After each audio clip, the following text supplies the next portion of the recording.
En aquest vídeo aprendrem a resoldre equacions de segon grau on el coeficient de la x és diferent de 1. Aleshores, el primer pas que cal fer és comparar-la, l'equació, amb l'equació canònica, és a dir, l'equació general. D'acord? Aquesta és la primera cosa a fer.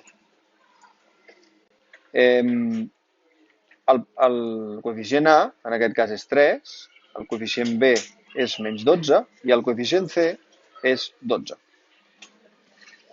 La segona cosa que caldria fer és calcular el discriminant. El discriminant és b quadrat menys 4ac. B és menys 12, per tant, quan sigui negatiu, recordeu de posar el parèntesi, si no ho calculareu malament, perquè la calculadora no us calcularà menys 12 al quadrat, sinó que us farà menys i 12 al quadrat. La A val 3 i la C val 12.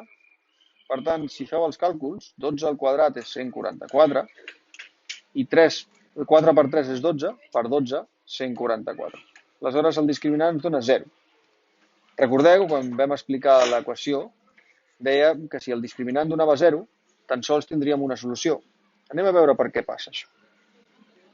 Si intentem calcular la solució, és l'oposat de b més menys l'arrel quadrada del discriminant, dividit per 2a. Apliquem ara menys b, que és el contrari, l'oposat de b. Si b és menys 12, l'oposat de b és 12. Més menys l'arrel quadrada del discriminant, que ens ha donat 0. Per tant, arrel de 0. I dividit pel doble d'A, que és 3. 2 per 3. Llavors, l'arrel de 0 és 0, perquè 0, un nombre multiplicat per si mateix que doni 0 és el 0. 0 per 0 és 0. Per tant, 12 més menys 0. I 2 per 3 són 6. Doncs veieu que és una única solució, perquè el 12, tant si li sumes 0 com si li restes 0, segueix sent 12. I el 6, dividint el 12, ens dona el resultat 2.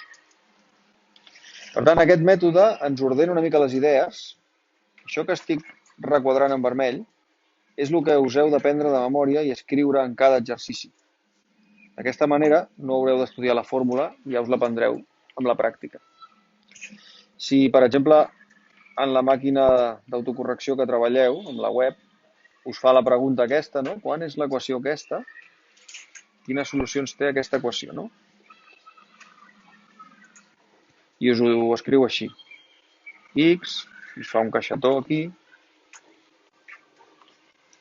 i us fica aquí and, i us fa un altre caixetó, no? Doncs les solucions que li heu de posar és 2 i 2, perquè en realitat és una solució repetida dues vegades. El que s'anomena que la solució té multiplicitat 2. Quan fem anàlisi funcional veureu quin sentit té això. Bé, fins aquí el vídeo i espero haver-vos ajudat.